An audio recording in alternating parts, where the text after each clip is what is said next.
It's been several weeks since I've sat down and shared what it is I'm working on from a knitting perspective. What am I reading? What have I been watching? What have I been up to? And what's new in the shop? So grab your current project, grab a beverage, and let's dive in.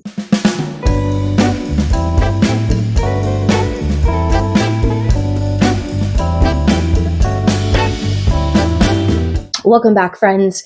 If you are new here, my name is Melissa. I'm the dyer behind Rising Tide Fiber Company. And if you're a returning viewer, welcome back. So it's been several weeks. There's even been a few weeks that there was no Saturday video. My apologies. Life just kind of got in the way. But I'm back and realized I haven't really shared what I've been making.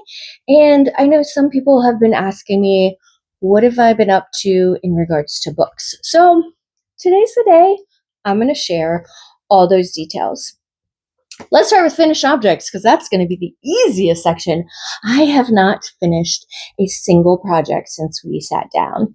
Spring Fiber Festival season is upon us. It is the end of the school year. So both my worlds are kind of colliding. It is the height of the busy season for me. I do get a little bit of it in the fall when school is returning and we're falling back into a routine after having the summer off. But there is nothing like the month of May for me. April is sort of like the busy season where new students are coming into my program. For those of you who don't know, I work as a teacher and I work with students who are in some sort of medical, emotional, or disciplinary crisis. So kids that have been kind of pushing through and they hit that wall. April is about the time that happens, and it kind of carries over into May. Then I have seniors graduating and rounding out the end of the school year. So that is all, again, in conjunction with Spring Festival season kicking off. So I've been very, very busy with work and in the dye studio. So I've not had an opportunity to finish much of anything. And you're probably going to see that I've actually fallen behind on a few projects. And that's okay because, again, this isn't a competition. It's not a race. But I have started some new things. So the first thing up is my freckled whimsy Christmas sock.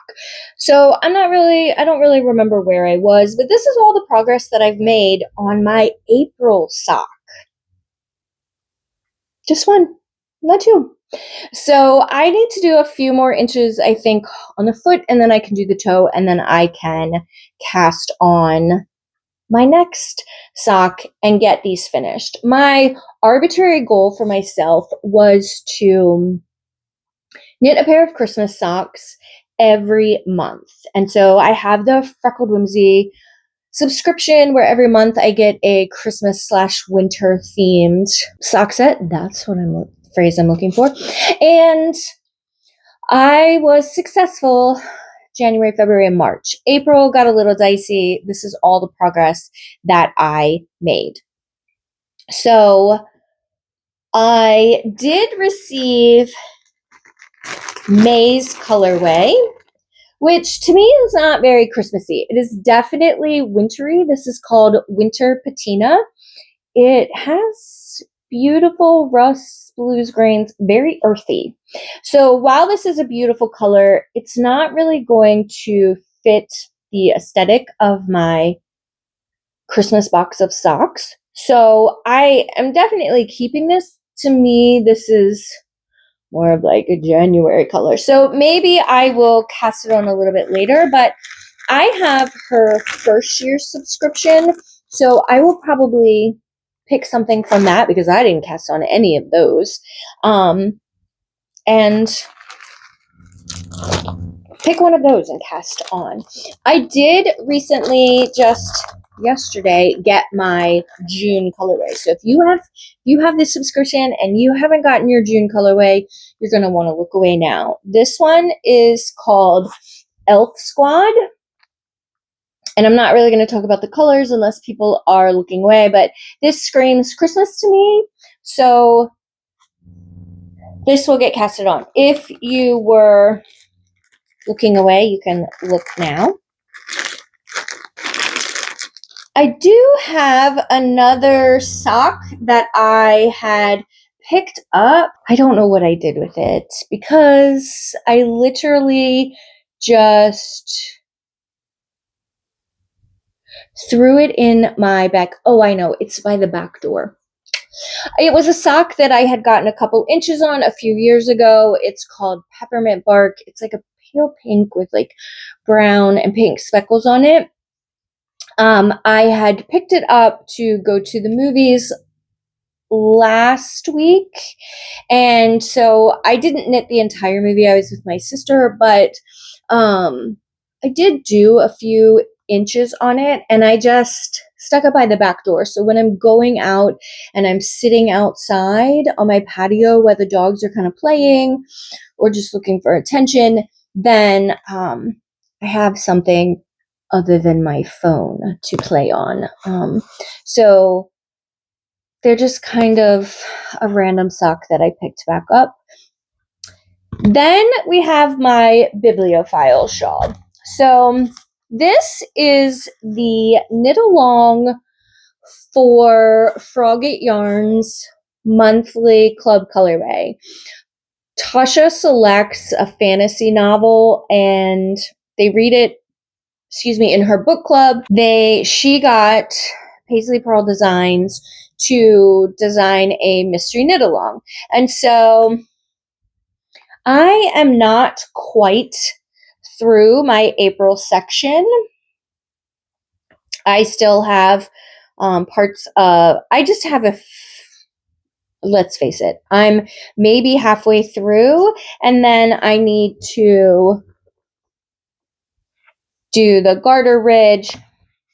I even wound up my May yarn. I had full intentions of catching this up because this is really the type of project that you just need a couple of nights to sit down and focus on it.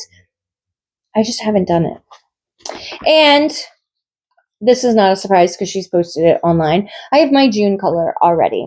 So I need to, again, finish April, do May, and then wind up and do June. It is a project that I really do love, and I like the ease with which it moves. Again, it takes 2 or 3 nights. I mean, there were a few sections, like that first section we did, what took a few extra nights, but really it's a lovely little knit that I really am loving. I just fell behind. That brings me to my blanket projects. And I have been doing the Comfort Cozy Throw by Molly from a Homespun House. And I have one with some old Mad Tosh colorways that I've been working on. As you can see, this purple is the April colorway. This is worsted weight yarn, and I'm working through them on a 5.5 millimeter, which I think is a 9. I haven't picked that back up again, not because I don't want to, but blankets are kind of fill-in projects. But I did spend some time catching up on my Cozy Comfort Throw that's in a DK weight with size 6 needles, which are 4 millimeters. And this one I'm doing in my Efron Essentials collection, which is based on 3 Nora Ephron films. The first trimester, so January, February, March, and April were all based on Sleepless in Seattle. Then May kicked off When Harry Met Sally, and then we'll do 4 months of that. And then the final 4 months of the year, we will focus on You've Got Mail. So I actually did catch up. I have done all 4 months. So it's transitioned nicely. I really love this colorway here. And then we're moving into what I'm calling Friends First, which is a really nice neutral to spring us into the next trimester. But I do really like how it's kind of slowly transitioning. We're kind of feeding off colorways. But I was behind on this, and I spent about a week, like an hour a night, I think it was like 4 nights one week, just plowing through a DK skein. So I could at least get caught up with this. Then it wasn't, but then the end of May snuck up on me, and I still have this to do. And then I am getting ready to dye the 6th month. I'm getting ready to dye June's colorway. So that brings me in. Oh, and if you want to see what May's colorway looks like, it does look like this. Again, it's called Friends First. All of the colorways are available for the whole year. So I have some dyed up. I do have some of them on the truck. You can order them if you decide you want to do a long-term project, or you can just order them as they come up. So this brings me to my next project. And Froggett Yarns came out with a colorway. Basically, they redid one of their weekly advent colors based on the Gingerbread Bakery book by Lori Gilmore. And they kind of redid it, and I fell in love with it. It looks like this. So I love this colorway, and I decided that I needed just a really simple, basic sweater made out of this. So I reached out to Tasha and said, I need a sweater's quantity of that. I didn't have a sweater picked out, but I did some perusing online and quickly figured out I needed 4 skeins of this. So I ordered 4 skeins and then realized it's really hard to find a basic like raglan sweater. I was okay with drop shoulder, but I wanted something really basic and everything I kept looking at when I dug into the pattern for like the cast on area, it was like, make one on the purl side. I don't like going through the back loop on the purl side. So I just kind of threw up my hands and was like, I need something really simple. So I went through my library and I found the So Faded pattern by Andrea Mallory. Now, I made a couple modifications. One, I'm not fading anything. I'm just using the one color. Number 2, she kind of has this garter ridge detail on the shoulders that I really had never noticed before, but quickly omitted that and just did them in stockinette. And so I am about this far through my first skein. I took the needles off to cast on something else, and I haven't put it back on. But I have actually split for sleeves. I've done, maybe like a 1/2 inch, but I actually love this. Now, it's working out beautifully. I just love the neutrality of it with the pops of color. So from a distance, you can't necessarily tell that there's a ton of color in it. It looks very just kind of beige. But there's a lot of depth to that beige. And there's almost like a pink undertone to it that I was really drawn to, because I'm not drawn to beige in general. But I'm loving this. I am now in my favorite part, which is the stockinette in the round. So I will put those needles back on. I do believe I'm using a US 3. Yeah, a US 3. But again, because it's in the stockinette part, it's easy peasy to just go round and round and round. I almost took it to the movies, but then every once in a while you drop a stitch, and I did not want that in a fingering weight sweater. It's a lot easier to pick up and finagle in a sock. So sock at the movie theater is what I went with. That moves me into my honey petal cardigan. So the story behind this is, once again, Tasha over at Frogget Yarns has enabled me. And she was going to cast on the honey petal, and I said, well, I want to cast that on too.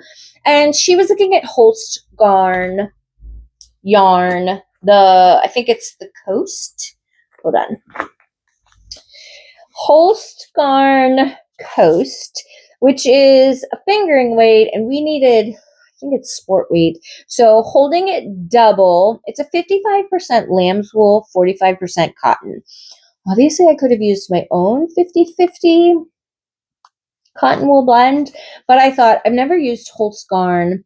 It's on sale, even with the tariffs coming from, I think it's Denmark that I ordered them for, because there was a US company that carries it, but it wasn't on sale. So it was still cheaper with the tariffs to order it from Denmark and have it shipped than order it here in the States. So I am carrying two colors together, and they're not very contrasty. One is called Putty. So it's a very light gray. Then I have Ice Sea, which is a very pale blue. So holding them together, again, there's not a ton of contrast between those two skeins. And they're kind of heathery to begin with. So holding them together, I'm getting a blue sweater, but it has a little bit more dimension to it without looking super marled. Now, this is supposed to be a buddy knit with Tasha, and she got her yarn before me, and she was like, just let me know when you get your yarn and you swatch, and then we'll start.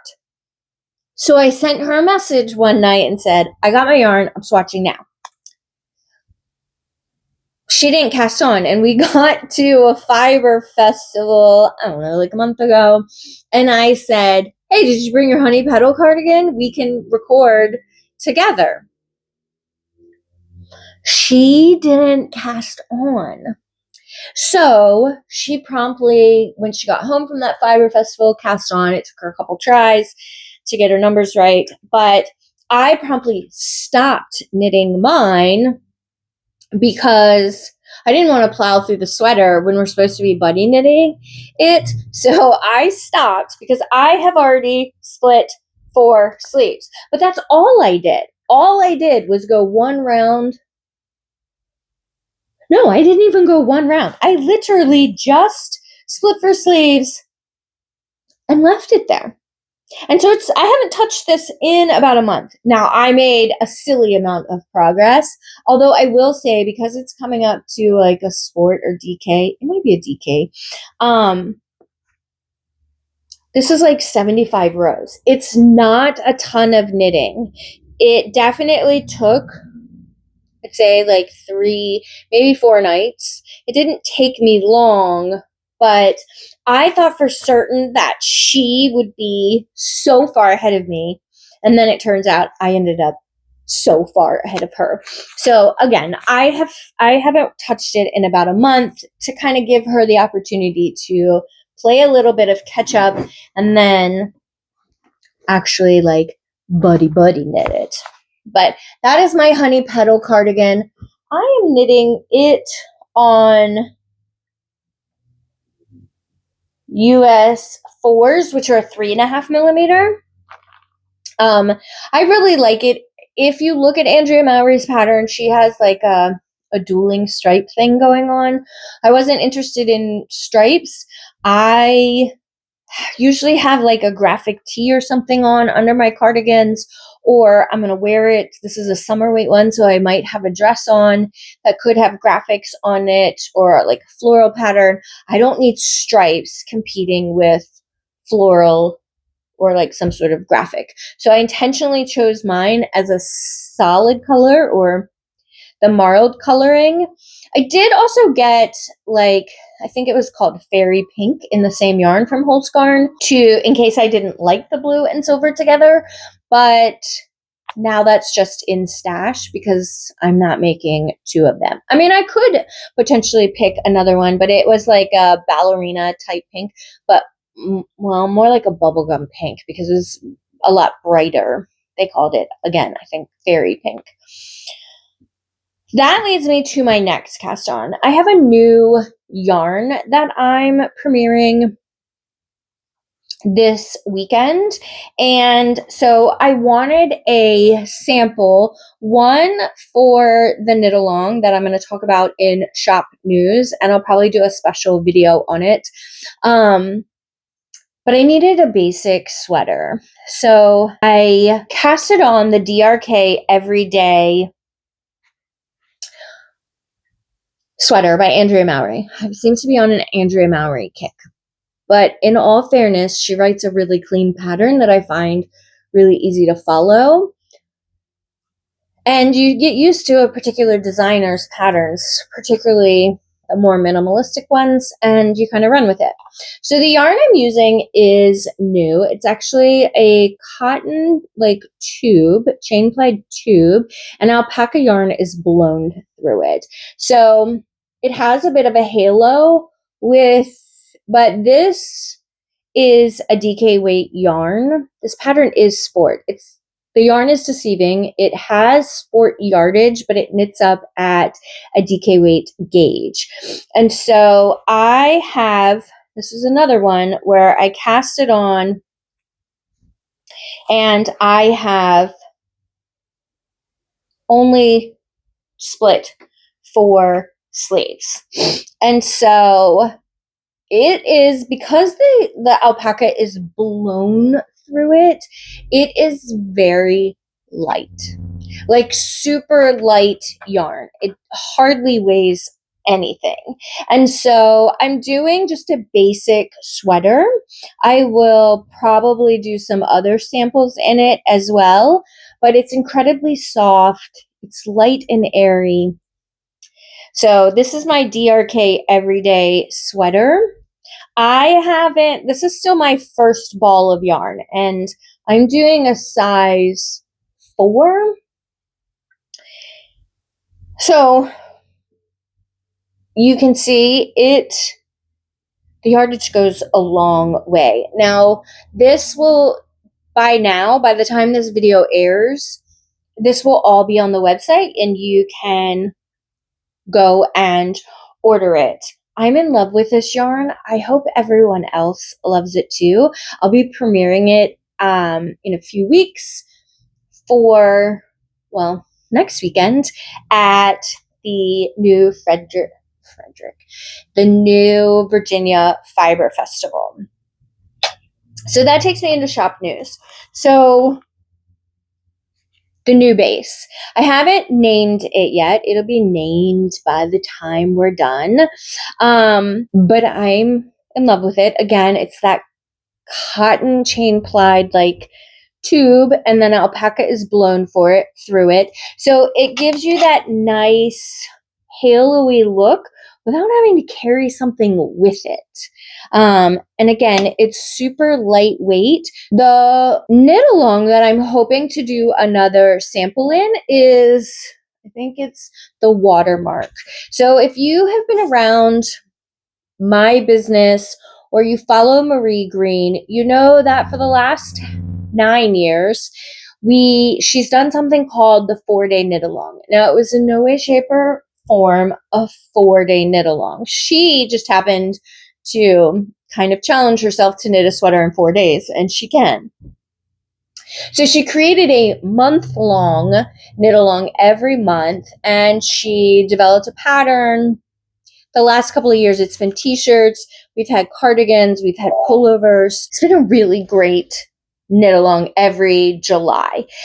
This is our 10th year, or her 10th year. I've participated, I want to say 5 or 6 years now. I've not actually gone back to count. I think I've only missed the first one. But really great knit alongs. And this year, she has 2 styles. I will put a picture of them each up here. She's calling them the Watermark cardigan and the watermark pullover. It is DK weight yarn or light DK weight yarn. So you could get away using a sport weight in some instances. She's adding sections in the pattern so that if you want to lengthen the sleeves on either of them, you can, which for me, I'm probably going to knit the cardigan version and lengthen the sleeves. I don't have much use for a short sleeve cardigan, but I did do a small swatch of the V-shaped pattern, and it looks beautiful in this yarn. So I'm thinking of doing the cardigan in this yarn. I think if you want a lightweight cardigan or pullover and you want to lengthen the sleeves for this, I think this is actually so perfect. I love it.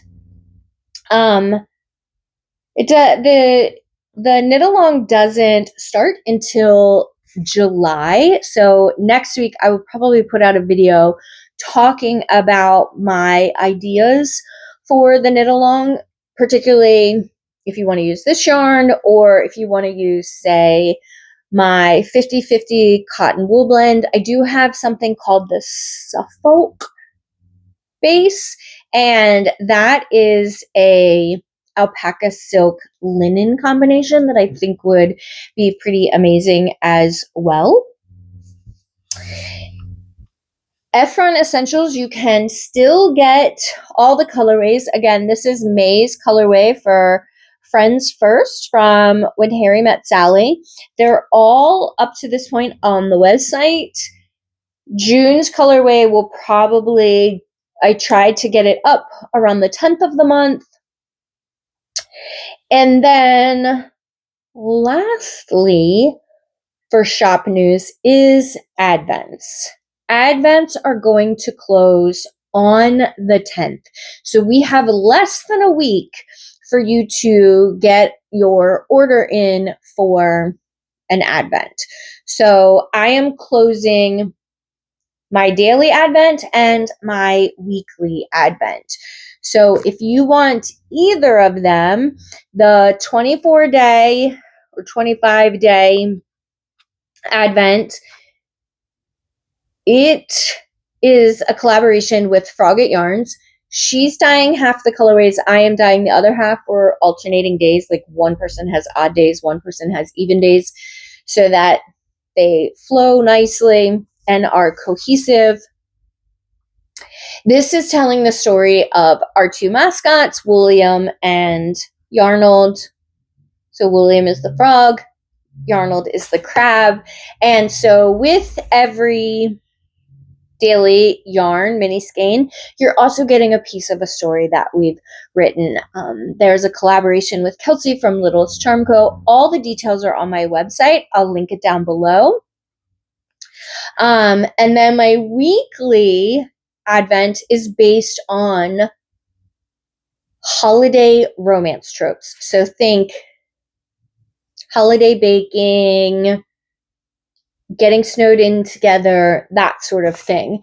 That is a weekly sock set. It comes in 100 gram plus 20 gram mini in fingering and in DK, and then 50 gram main with 20 gram mini in fingering only. So if you want any weekly sock sets, that's also, I've partnered with Kelsey from A Littlest Charm Co. So there'll be charms with each weekly sock set. Again, the deadline is June 10th. After that, I'll figure out what I need for my pans to round out my pans. And then once everything is delivered later in the fall, then of course, I'll post any extras that I might have. But there's no guarantee that I'll have more than one or two extras. So if you want one, please make sure you get one. The only one I haven't really gotten into, and quite honestly, I don't think I've finished even the first episode, is U.S. Marshals. But I am loving the continued story of Beth and Rip in Dutton Ranch. I have not seen episode 4 yet. I'm hoping by the time this comes out, I have. because by then episode 5 will be out. I do have to be a little careful. I have one of my dogs, Petal, really gets upset at dramatic things on the television. So primarily animals. There's an animal on the screen. She gets upset and kind of charges and does this weird dancing, whining, sometimes barking at the television. Or if there's some sort of dramatic music change, like something's going to happen. She picks up on those cues really easily. And my television is rather large, so everything looks life-size on it. So I usually have to wait till she's asleep, preferably asleep under a blanket, so she's less likely to notice. The other thing is last weekend, I did go with my sister. We went to see The Devil Wears Prada 2. This was something that we both really wanted to see, considering we were both big fans of the first one. I have to admit, I really enjoyed this movie. It was nice to see all the characters again. And there were a lot of cameos too. Like, you go to this one party and you see all these cameos of like famous people. So it's kind of interesting. I might even say that they did such a good job. I think I might like it better than the first one. Like, there was just a little bit more of women's empowerment in it. Women rooting for women instead of women against women, which was kind of a refreshing take. So I really enjoyed it. What am I reading? Currently, I am trying to finish 3 Bags Full by Leonie Swan. This is an audiobook. It is what the movie Sheep Detectives is about, and my parents want to go see it, and I want to go with them, but I really wanted to finish the book. I know that someone had recommended the book to my mom before the movie came out, and she is currently reading it. So my mom and I are kind of buddy reading it. For a long time, she had a big head start. Like, I want to say she had at least 2 weeks on me, and I think she's physically reading it on her Kindle, and I'm listening to it. It's a murder mystery, which I don't particularly like. That's not my genre of choice, but it is satire, and it's told from the perspective of the sheep. So hearing it takes a minute to kind of get into things. Like, they refer to the pastor in the community as God, because that's just, so for a minute there, I was like, is God a character in this story? No, it's the pastor in the community. So interesting story. You get to know all these different sheep that are in the flock. I want to say it's like 10 different sheep, and they are all characters in this book. I have a feeling it's going to be a 3-star read for me. I could take it or leave it. I can say that I read it. I'm currently reading, like physically reading on my Kindle, Sea of Charms by Sarah Beth Durst. This is the author who wrote The Enchanted Greenhouse. I don't remember what the first one, The Spell Shop. She writes cozy fantasy. This one takes place on the water, and I would say this is probably my favorite of everything that she's written. Although last month I did also have an advanced copy of another book that she wrote, but it was specifically for young adults, and I absolutely adored that book. The title is escaping me, but I will put it up on the screen if you're curious. But Sea of Charms, I'm almost done. I think I have about an hour left, so I'm probably like 85% through it. Super cute book. It comes out mid-July, I think. But we're following a young girl who's had a terrible breakup, and she's in her feelings, and she's kind of guarded her heart to building a relationship with anyone, and her parents are in debt to a sorcerer because they basically sunk all their money, or they sunk themselves into debt to have this ship built for her, and then certain accommodations made by this sorcerer. And so she's been a supply runner for different islands, and she's trying to help her parents pay off this debt. And she kind of stumbles along all these little friendly people that kind of join her quote unquote crew. It's just an adorable read, and I am really liking it. I have recently finished The Romance Revival, which is my August pick for Summer Book Club, which tells me I forgot to talk about Summer Book Club in Shop News. So we'll talk about it in a minute. So The Romance Revival is my August pick, but I have an advanced copy of it. It comes out mid-July. So in order to get the review done, I need to read the book in advance. I actually loved it. It has a little bit of a, I don't want to say sci-fi. It's not really science.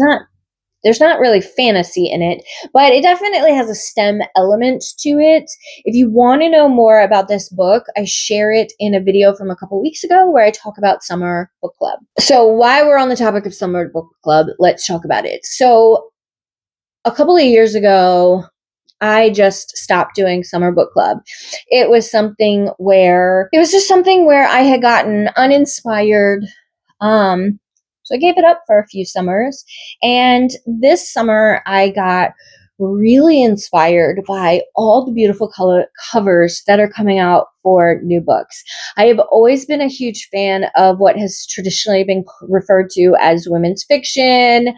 Chick lit was like the thing back in the day when I was in my 20s devouring it. So beach reads are high up on my list. And so there were beautiful covers that are coming out. The first one that I picked was Our Perfect Storm by Carly Fortune. This is our June book pick. So if you're interested, you can read along. I've opened the Discord channel. There's a link to Discord where you can join along and talk about the book. We'll be reading it together for anybody who wants to read along. I also have Dyed Yarn. Again, the books and the yarn is all described in the video linked below if you want to hear more about Summer Book Club. I recently finished And Now Back to You by B.K. Borison. This is the sequel to First Time Caller. It is a sequel to First Time Caller. I am in love with this series because First Time Caller was kind of a reimagined Sleepless in Seattle. I'm a huge Nora Ephron fan, so it was fitting. This one follows a different couple in the series, and they are meteorologists.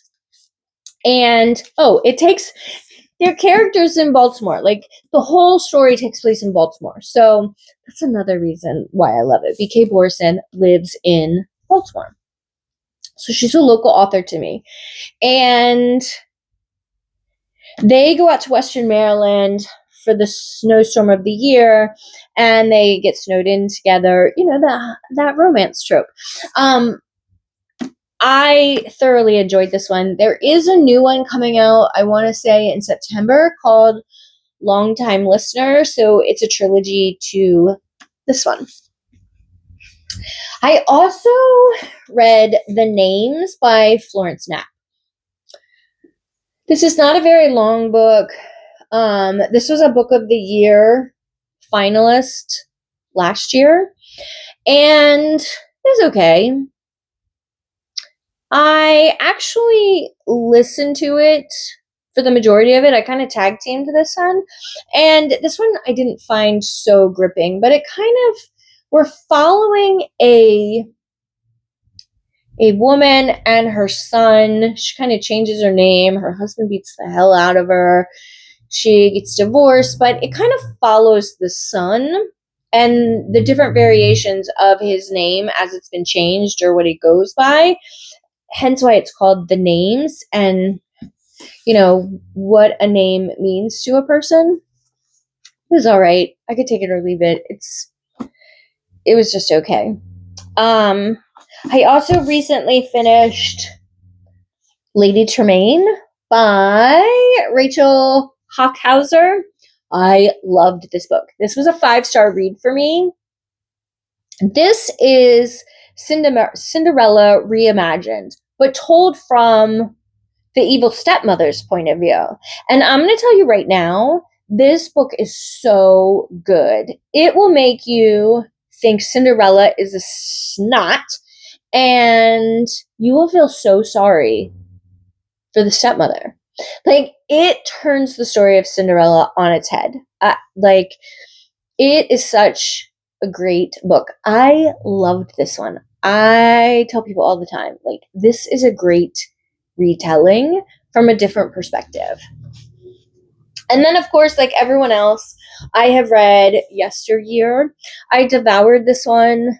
I have a lot of opinions on this one. I think I won't get into it a ton, but what I will say is I think people are putting too much stock in this book. I think maybe if it hadn't become common knowledge that Anne Hathaway had bought the rights to this book to produce it into a movie, I don't know that it would be getting all the buzz and attention that it's getting. There's a lot to unpack in this book, and I don't think that it's any kind of literary fiction piece. Like, this book feels like it was written for the masses to devour, which is accomplished its goal. But what I want you to remember going into this is that if we look at the reading level in the United States, I want to say, I don't know if it's at a 7th grade level or if it's plummeted to the 4th grade. Basically, the reading level in this country is so low that in order to make a book palatable to the general masses and not just to traditional readers, it might feel a little dumbed down. It might feel a little watered down. Not to say that the writing in this is horrible, but it is definitely a simpler read. There's kind of conflicting interviews where I've seen where she says she did research, but then in another interview she didn't do research. It's not well researched. I don't think it's meant to deep dive into anything for critical analysis. It's meant to be just a good time. And the ending is gonna make your head swivel. And I think it would be a great book for book clubs. I think this book is serving its purpose. It's meant to get people talking, even if it means they're talking about a book they hated. It's getting a lot of attention. I liked it. I don't know if it would be one of my favorite books, but I definitely really enjoyed it. It was a good time for me. But again, I'm not reading it to criticize it. I read it because the topic interests me. Of course, you're going to find people who criticize this book and say that it wasn't well researched and it doesn't hit the mark, or she didn't dive deep enough. There's definitely a lot of room to have dove way down into some of the topics in this, like influencer culture, tradwife culture, religion, particularly Christian nationalism, not Christianity as a whole, but Christian nationalism. So there's a lot to not like about this book. And it is satire. So it is meant to not have a single likable character in this book. And I think that's what is the biggest turnoff for a lot of people, is we want to like a character. We want to see ourselves in a character. And maybe that's part of the problem, is that some people are seeing themselves in the main character. I don't really know. But if you take it with a grain of salt and you go into it with not a lot of opinion ahead of time, I think it's a good book. You're following a young woman who becomes a trad wife, a traditional wife, but she spins it as a influencer. She is married to a man who kind of gets wrapped up in that manosphere stuff, and whose father is wealthy and is in politics. And if you take it from there and you're interested to see where that story goes, I think it's a good time. But again, I think it would make a great book club book for people to talk about in person. I don't know if I'd want to do it as a book club pick, just like in an online forum. I think that opens things up to too much divisiveness. But again, it's a good book. And that sums up everything that I've been reading. So, what here have I inspired you? Have I inspired you to try a new yarn? Have I inspired you to cast on something new? I would love to know. What are you working on? What are you reading? Have you read a really great book? I mean, I've got 3 or 4 of them here that are pretty darn great. Is there something you've read lately that you think I would like? I'd love to know down in the comments. If you like this video, I would love for you to subscribe to my channel. We would love to have you here in the community. And until next time, friends, happy making.